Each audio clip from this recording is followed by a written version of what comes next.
to Onesies, a podcast of onesies and wonders and blunders. My name's Andrew, My name is Emily.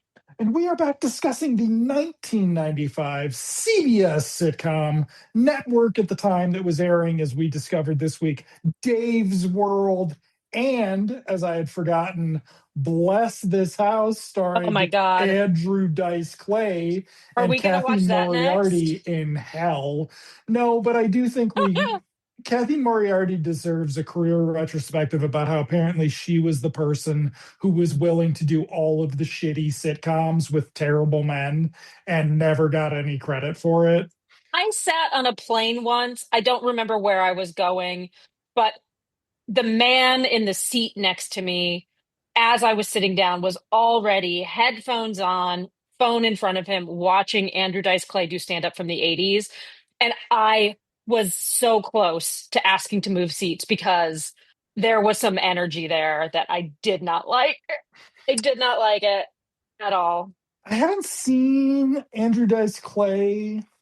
Well, I mean, I did see him in 2011 or whatever in something, uh, an unmentionable, but even seeing a clip of him, it was wild. Also, because the ads for High Society, like expensive perfumes, Lexus, clearly shooting for what they thought was a high society audience. Then it was mixed in with the Dice Man trying to And get Dave's sold to World. America and Dave's World. Ugh. But that's not Oh, what we watched. We watched High Society episode number eight, seven. seven, eight. I don't remember now. I should have pulled this up. I You am so should look it up. sorry. It's okay.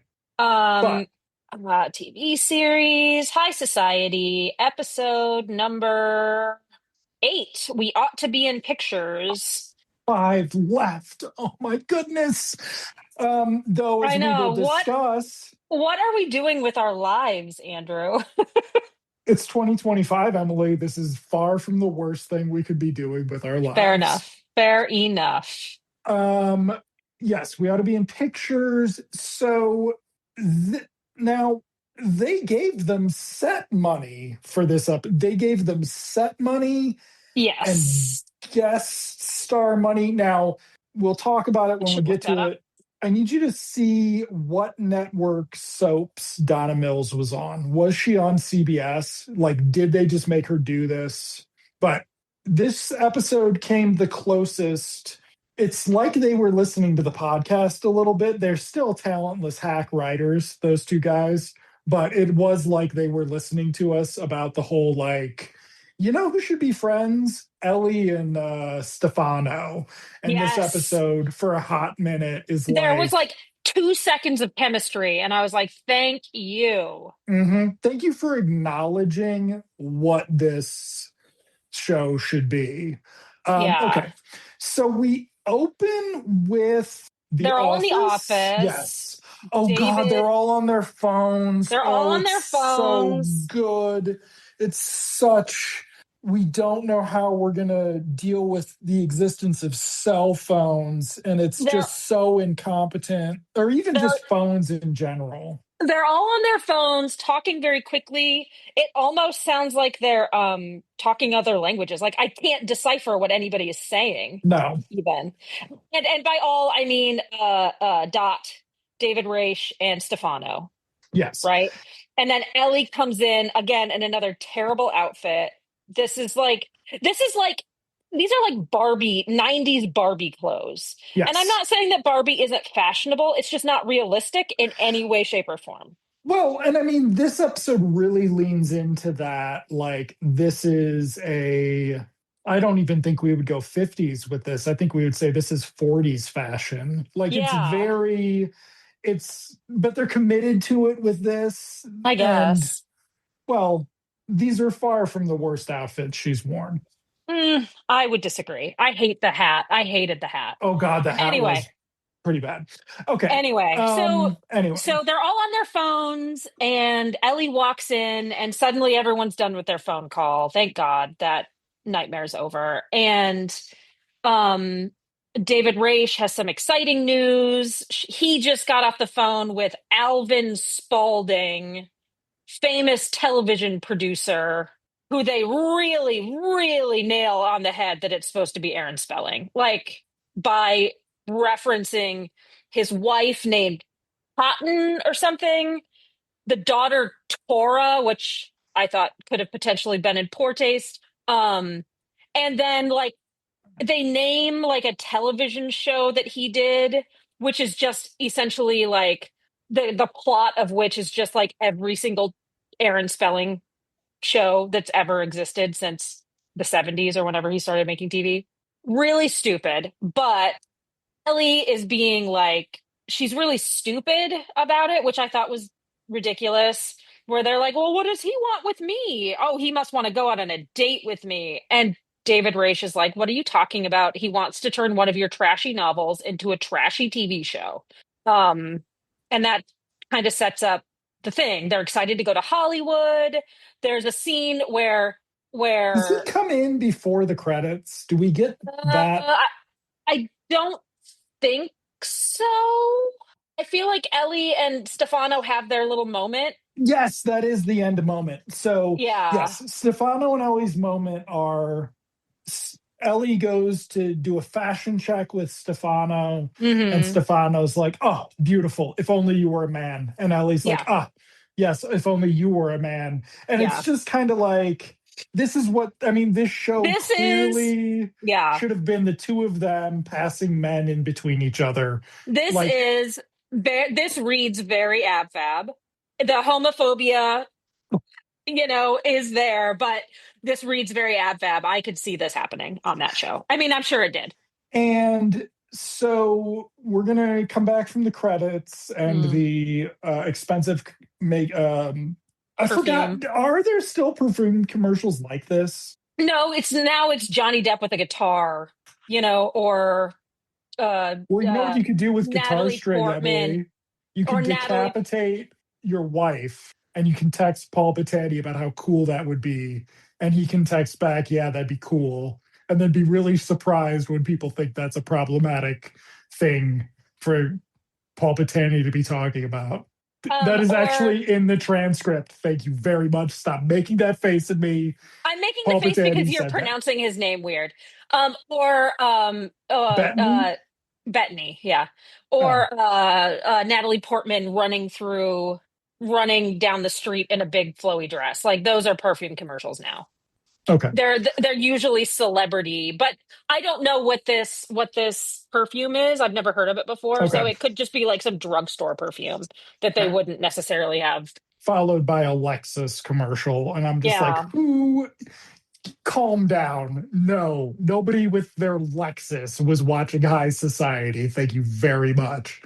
You did not have high value audience for High Society, Well, except us. And we're too late to affect the Nielsen's. Though, bring it back. Come on. I bet you could do a much better job these days. Okay. So we then meet the producer, Aaron Spalding. Now, if you are Alvin Spalding. you're familiar with Aaron's spelling, he looked like a Keebler elf, Yes. which gives a lot of say what you'll want about Tori Spelling's career. The fact that she was psychologically abused by her father all the time. Anyway, um, it's played by John Polito, Hmm. whom I love. He is not just terrible in this, he's terrible for this. And I assume it's because now, if you're not familiar with the work of John Polito, he was on the first season of Homicide, I believe, and then was killed Ooh. off Ah, because he was too too good. ugly for TV, is what they fired him off as. Well, I mean, Belzer's not a great looking guy, and yet he kept his I guess Belzer's not a great looking guy. Ned Beatty was not a yeah. hot bunch of hot ball of wax by that time either. So I think they actually were like, you have too many ugly people. One of them's got to go, and they 86'd But the Polito. good-looking ones are so good-looking. On I hate Homicide, I hate to objectify the men. Yes, the men of Homicide. who would you be referring to? Andre Brower, Okay. the other guy. Let me Kyle find it. Secor or Yep, Reed I think Diamond? so. Clark Johnson, I Kyle guess. Secor. Yeah. I guess just those two. Okay. Well, anyway, so Polito shows up. He's terrible. He's Um, terrible. and it's a He terrible scene. this is where they drop like literally every reference to him being based on Aaron Spelling. But the ladies are very excited. They're very taken with him. They want to go to Hollywood. They want to go to Hollywood. Now, we before the show, we got recording because we did want to sort of talk about how this is technically the best episode. And it is the first episode that seems to have an idea of what the show should be, sadly, because it's willing to make fun of Mary McDonnell in a way that Mm-hmm. the show hasn't been willing to do before, including when she thought Barry Bostwick was a fuck god, like Emily does. It's very Emily does strange not. that you have Emily a does not. poster behind you of Barry That's Bostwick with his that's shirt a cat. off. That's a cat. Uh-huh, sure. That's an And evil then it cat. says Barry Bostwick, fuck God. Very strange. That Um, that is mhm, Joe Don Baker. sure. Tell the audience whatever they want you want them to believe when they're not looking at the poster of Barry Bostwick That's with Joe Don Baker. oily chest. It's And Mitchell. It's Mitchell. okay, sure. Come on. And that's for Mr. Emily.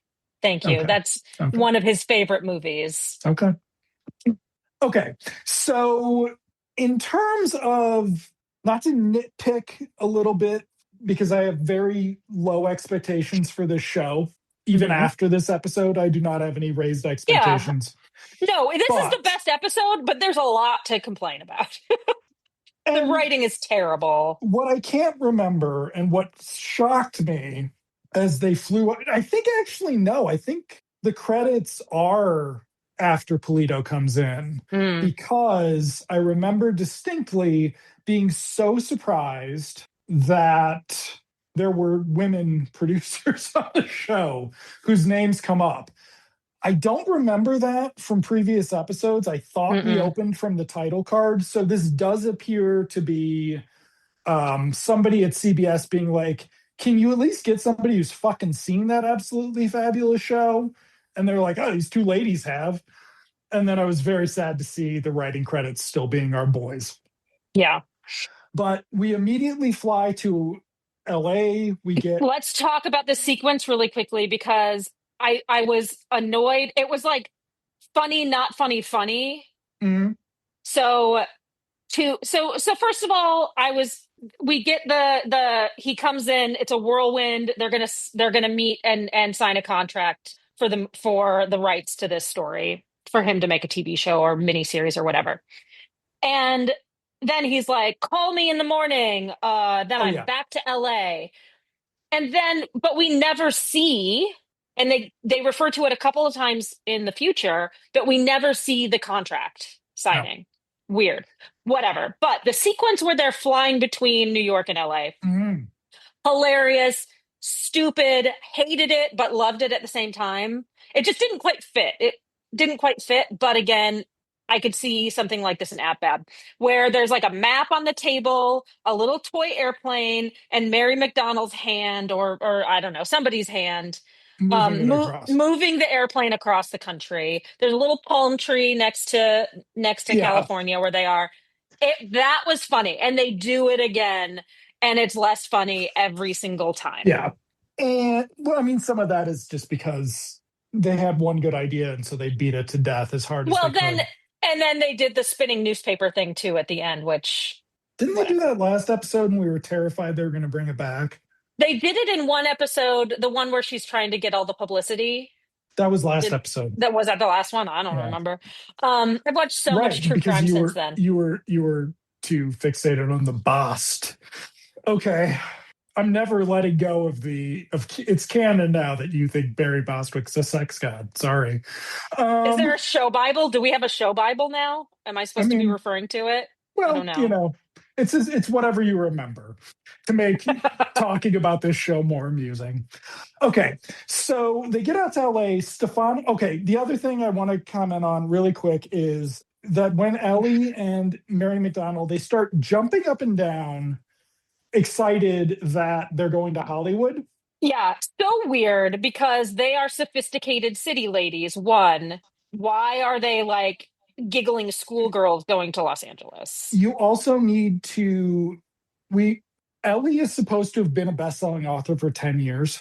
Hmm. The idea that in the year 1995 she has not already had TV movie adaptations is Yeah. absurdly silly. Yeah, There absolutely. it's nonsense. But Yeah. in the background, When did Lifetime come around? It was not by around in the this. It 90s. was around in the 90s, but at this point she would have been doing TV miniseries with Patrick Duffy in them and shit Oh like yeah, that. yeah, yeah, yeah. But in Fair the enough. background, Stefano is jumping up and down in excitement. You saw that too. Yeah, I was really annoyed. I was really annoyed. I was like, this man has been here. He has been in West Hollywood. He has been a dick pig somewhere in West Hollywood. Vaseline Alley is right up his alley. He's been here. Like, there's no way. And even if he hadn't, he's a cool Italian guy. Like, he's not going to be, again, It's dancing around like a little kid. very funny that that's what you saw or you noticed. And what I noticed was nobody acknowledged him. Yeah, Clearly, Stefano's agent was like, you need to fucking it's the Donald Pleasance thing. Always be doing something with your hands, so they always need you in the scene, so they can't cut away from you. Like, but no, they cut away from him. It's they do. so funny. Also, this set, let me tell you. So there's two sets. There's the one where they're driving on to the Warner Brothers Yeah, studio no, that's just lot. them filming on their lot. That's not a set. That's the Warner lot. The Hollywood sign is not directly behind the Warner Brothers lot. Was it behind the Warner Brothers lot as they were actually That was a the backdrop. If they were actually well, driving through the Warner Brothers, that's fine. But that Hollywood sign was a backdrop. when they're That is talking not to there. the security guard and it's Yeah. the terrible scene. Yeah. Unless there's a Um Warner Brothers, unless there's another no. Warner Brothers No. That in no. I don't Hollywood. think no. They weren't shooting outside No. of no. The long shot of the extras driving on the lot, I think was the Yeah. lot. That But was the a set. Yeah. scene where they were talking to the security guard, Yeah. that was not on the Right. lot. They have Right. this terrible scene where Ellie doesn't know how to give her ID to the security guard and she shows the back of the book. It's terrible, It's but terrible. it's stupid in a way, still having not seen Ab Fab. It does seem like they're making fun of the idea that Mary McDonnell and Ellie and Jean Smart can't interact with normal reality Yeah. in a way that is sort of funny or should be. It's not because it's terrible. Like Well, last episode, the thing about AbFab too is they always had a driver.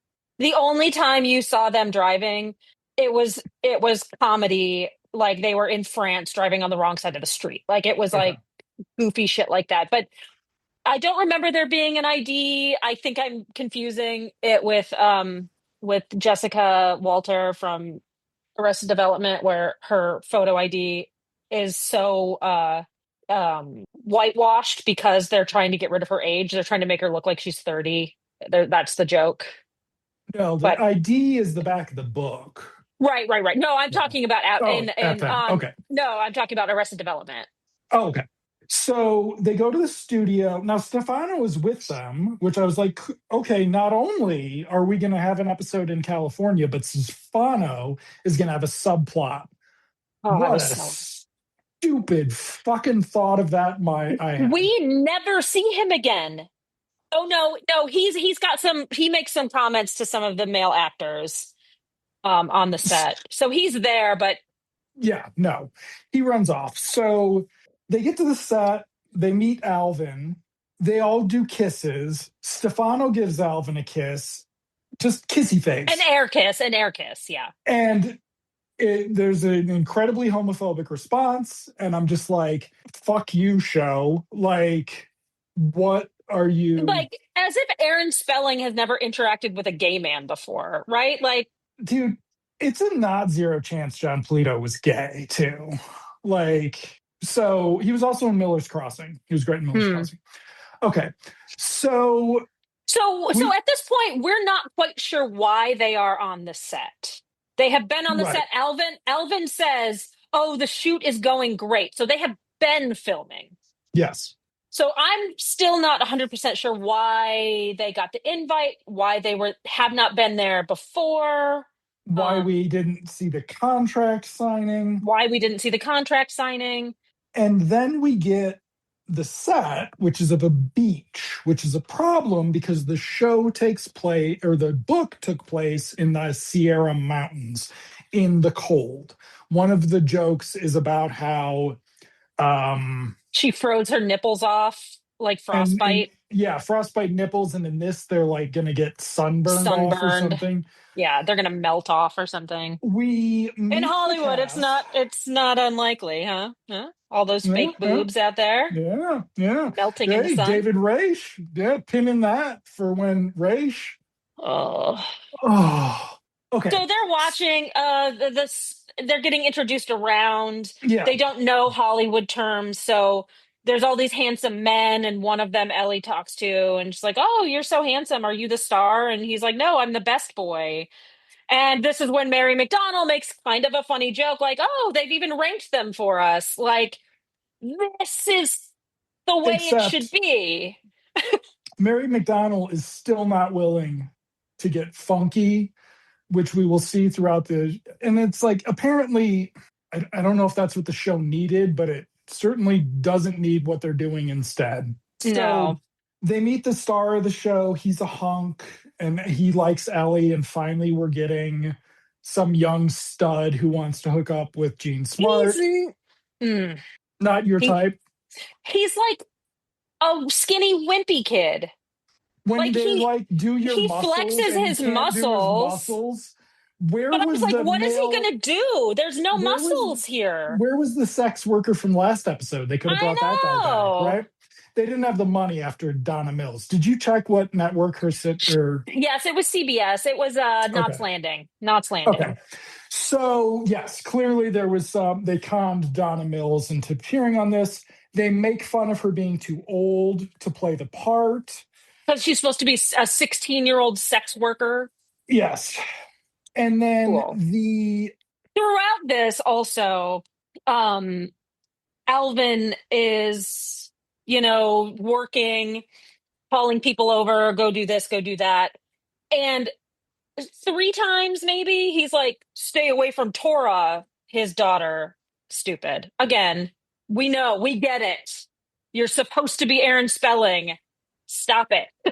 so this scene has they get kicked out. So basically they watch the They filming of this scene, and Donna Mills' character is saving herself for a handsome priest or something, and Ellie freaks out because that's not the book. The book is that because per the show, because the 16-year-old is a sex worker, she is a nymphomaniac.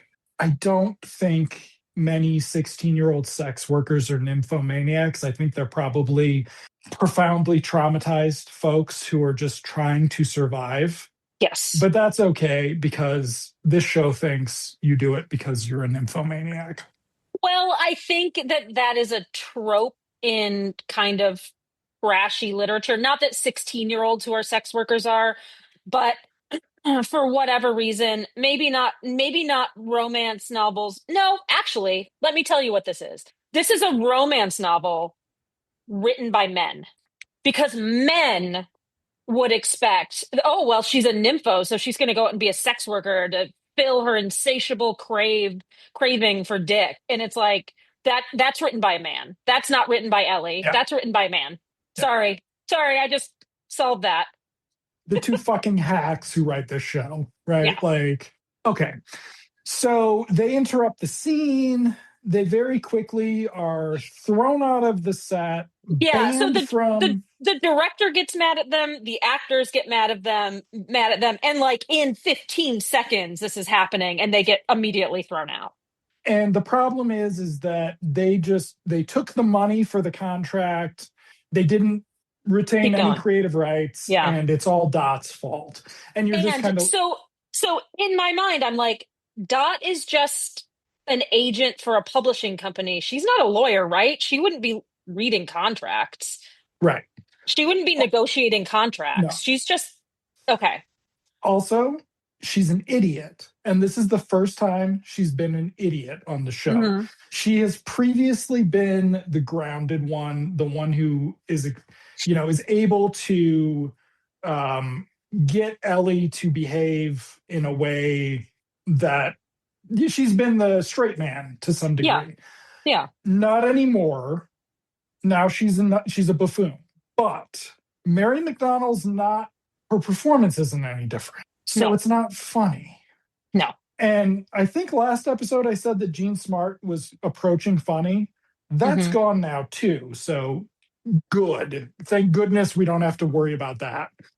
Um, so yeah, so they get thrown out. We get Stefano is apparently talking to a couple lifeguard actors and leaves with them, but he doesn't get any lines because there's not enough time in this tightly paced episode. We get the plane going back to New York. We don't go to the apartment. We go back to the office. And Ellie has promised she's going to smear the fucking production. Yeah, Now, so this is where we get the spinning newspaper yeah, with whatever headline that smearing the production. I forget what it said. I'm going to guess if you sell your book to a producer, you're not allowed to smear the production. No. Yeah, you're going to get sued. You're going to get Yeah. sued. So we get You back sold to the away your office. rights. Yeah. Yeah. Raish is like, how the fuck did you go to LA and not bring me back anything? Preferably something with some silicone. And I think they make some comment. Oh yeah, they're like, and he's like, and they're like, don't you have a girlfriend? She's like, she left. Olga left me because I can't get her a part in the movie anymore. Yeah, alluding to the So, fact that they're smearing the production so and we talk about yeah. this smearing a little bit. Do we already get Polito coming back in this one scene? Is it that fast? Yeah, What else I is think there it in is. between? I don't think there's anything. Wasn't there a scene with the sun? That was in that's in the apartment later before the acting coach comes. Okay. So Raish has set up Polito to come in and woo them back to make it up to them. He's going to give them parts in the movie. They're like, Polito's, oh God, it's the worst scene. He's like, oh, you don't want to talk to me? Well, I'm just going to leave, even though I had a great idea.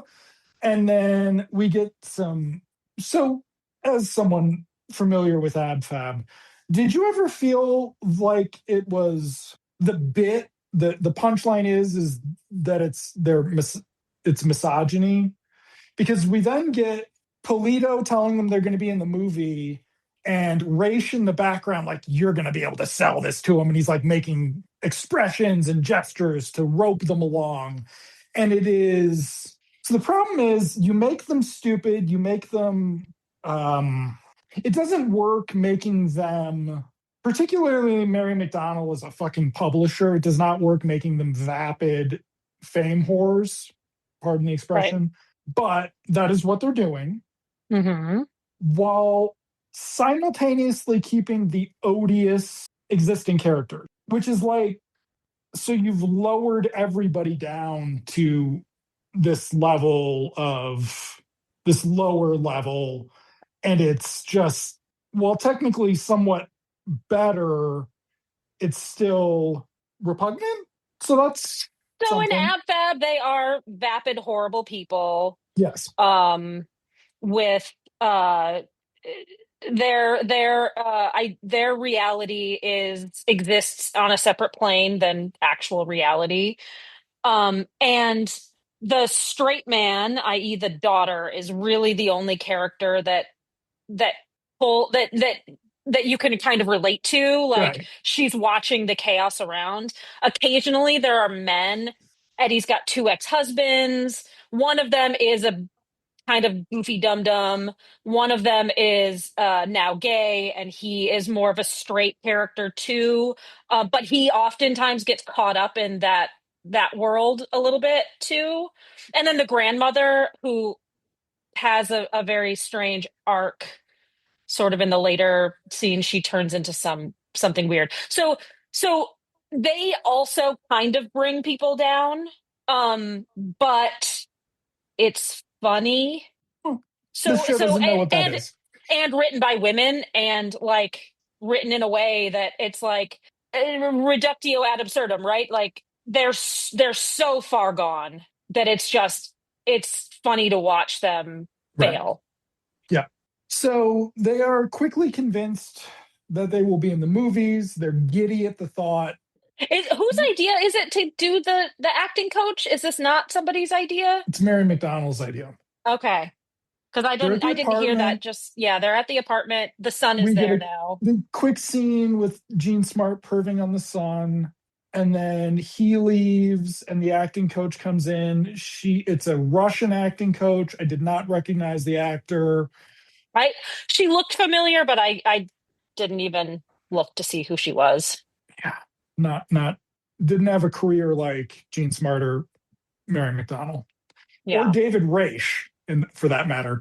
Okay, so we get this long, and at this point, I was like, what is going to happen with the pacing of this show? Like, what is there actually going to be like a show to this, or is it just going to be a series of these scenes? It's just going to be a Hmm. series of these scenes. The acting coach, we get a somewhat of a montage with them practicing acting, and the acting coach is sort of at the end and is like, "You're fucking terrible. I can't do this. You're the Yeah. worst." Mary McDonnell's like, "Okay, so you don't want to come to LA at 3 times your rate and be our on-set coach?" And the acting coach is like, "Actually, yes, I do." And the acting coach is making a big deal of putting on and off her gloves. And then we see the acting coach's hand move the plane over to LA. Yeah. We then get So the oddly enough, this actress, Stephanie Beacham, I think her name is, okay, She was on Beverly Hills 90210 okay, before this. okay. Eight Names. episodes. Eight Ooh, eight episodes. episodes. Well, that's enough time to die. And to have sex with. She was also on French and Saunders, which is Jennifer Yeah, Saunders' sketch show. Yeah. could have been so she could have hooked up with Ian Ziering and I'm sorry, Ian and Luke Perry. Okay. So they go out to the set. Their role, Yeah, they have the flying between the two again. Silly. they are getting set up for they're getting their makeup done. We don't really see any of that because we're gonna have a reveal, quote unquote. Polito is telling the director, who is coded as a butch lesbian, frankly. Yeah. Like, I mean, Yeah. and she's terrible, but terrible part. Like, it's not the Yeah. actor's fault. Right. Um, She doesn't have enough to do. Like she doesn't have enough lines. She doesn't have enough. There's not enough well, for her to even it's shine at all. this is one of those big budget TV miniseries that only has one set, too. So we're back to the same set, and they're getting The ladies are wearing evening gowns yes. for their scene. So it's not revealed until later that the scene is on the beach. And why are you wearing evening dresses on the beach? Because that's what we always wear, Emily. That's what we So always wear. we're presuming they've never been to LA before. I mean, not that there Hmm. aren't beaches elsewhere. There are beaches in New York, but Mm. like what beach are they going to? Just like that. Well, also, we've never had. I mean, we had it last episode when Mary McDonnell put on the velvet dress, revealing dress to announce her engagement, which was very uncomfortable. But she has not sort of been, she's been power suit, not glamorous. And Yeah. now she's like only glam. And it's just, again, this is where we've dumbed down Mary McDonnell's character, but her performance hasn't changed. Her timing isn't any better. The script isn't any better. So it's not funny.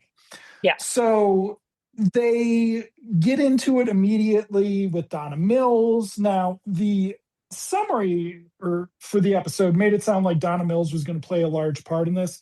It's a bit part. And having it be Donna Mills, having it be a recognizable nighttime soap star who is playing a nighttime soap or is playing a star of that sort in this universe, but they are unfamiliar with her work, which was the thing we skipped over because it wasn't funny and it was stupid. It's a quote unquote missed opportunity of sorts that they could have actually. They only used that so she could. Somebody had an idea for great names for trashy television movies. Like somebody had a great name. They had a list of like six names, and they're like, "We'll use four." So they had like dumb names for the movies, and that was about it. Yeah, Like that was the only comedy beat there. is that what that was? A comedy beat. It was supposed to Um, be. It was supposed to be. I mean, do you think that those writers speak in the terms of comedy beats? I think So I they like think how they do. I like how last episode you were like, "Wow, you're going pretty far talking about how shitty these guys are as writers," and this episode you're just nodding, like, eh. Yeah. I mean, it's So bad. we get the. Oh God, wait. When were they fucking around? When was Gene Smart fucking around with the star though? We missed that. No, there's a montage. They keep fucking up their lines or they're falling over or whatever. They just keep fucking up. And so they're having to reset, reset, Yeah, reset. yeah. And at one point, I don't know if they took a break or whatever, but they're resetting and Gene Smart comes out of the tent, like that people change into on beaches. Mm-hmm. I don't think that's a thing anymore. And the male star is with her. And at the same time, Mary McDonnell's getting a deep tissue massage, and it's From a like hunk. Yeah. from a From a hunk, and it's like shirtless hunk. It's like, why does this guy not get any lines? And you've got the skinny little wimpy kid sleeping with Gene Smart. I don't understand. it makes no sense. I love skinny little wimpy kids. I have nothing against skinny wimpy kids. Um, so yes, so we have this long sequence. In some ways, I was waiting for something funny to happen, but also not. But I was waiting for something that they might think is funny to happen. And all it really is they're just like being obnoxious on set. And you skipped over the part where Alvin Spalding tells the lady director to stay away from Tora too, Oh, yeah. because Yeah. we need A little bit more homophobia. exactly. Like we Something can't. for the ladies. So we gotta be inclusive in our homophobia, Emily. Yeah. So we then get to the watch party, basically. So So have we skip skipped. over everything. Yeah. We skip over. We're months into the future now, right? Like we're 8 months into the future, and there's Ellie's still with the hunk kid. Mary McDonnell's there. There's the most, maybe the most cast or most background players we've ever. This episode has probably had the most unpaid extras in the whole series. Yeah. But even this party scene has more people in it than the whole of the Office has ever had. And they're watching the show. Raish is there. He might get some stupid lines. And we also forgot to talk about how Raish was sucking up to Alvin Spalding, and it's just like, just quit. You can just quit. You can just do just go do something. Go backpack across Europe, Mary McDonnell. Like, have some dignity. But then we see the scene as it was done, and it's just them walking across. They cut everything else. You don't even see them, you just see their feet. You see their ankles. Yeah. I don't even think they're wearing heels, which is I weird. can't, I was I not don't willing to double remember. check. Yeah. Yeah. So the And then boy toy, there's like a pause yes. in the And the boy room. toy is like taken aback by what they've seen. The son, grandma was not in this scene. She should have No. been there. I Mhm. wonder if she ever comes back. So the son is like, uh-oh. Raish is like, uh-oh. And then because Mary McDonnell is an idiot now, they turn to each other and they're like, "Yay! I told you We those were shoes so were great. good. Yeah. We were so good. Oh my Nobody else could have God. done that. Oh my god, those shoes!" Yeah. And that's it. Yep. And it's again, it's making fun of them in a way the show's never done before. But it's like, what do you have the show? How do you like? I mean, I guess it is. I guess we shouldn't be surprised that men aren't very good at making fun of women appropriately, I guess. So, yeah. But technically, by far the best episode of this series. Yeah. Hey, did you know the trivia on this? The character Alvin Spaulding is a caricature of producer Aaron Spelling. They actually say it on IMDb. How dumb. Anyway, uh yeah, that was quite the ride. There is a woman writer for the next episode though. Next week we'll talk about episode 9, 5 more episodes. Nip and Tuck. Dot and Ellie, fresh from LA, decide to get facelifts, and they find themselves at the mercy of a manipulative doctor and a terrifying nurse. This, I believe, is where we have guest star Bronson Pinchot. Oh, okay. Also, another special guest star not listed on Wikipedia, Sally Kellerman. Does she actually turn and look dead into the camera and was like, I was in fucking MASH? What the fuck am I doing here? Um, yeah, so that'll be something.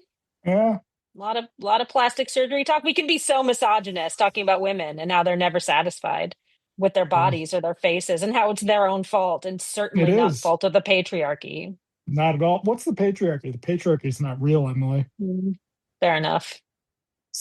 Just a just a collective hallucination, I guess. I mean, it's objectively observable reality just based upon the fact that there's never been a continual, powerful government structure run by women. So Oh, well, yes, sir. Whatever you say, sir. cool. Is that going to be all of the next episode? That's going to be all the next episode. I am so looking forward to watching it and to talking about it with you next week, Andrew. I will see you in television land. See you in television land, Emily.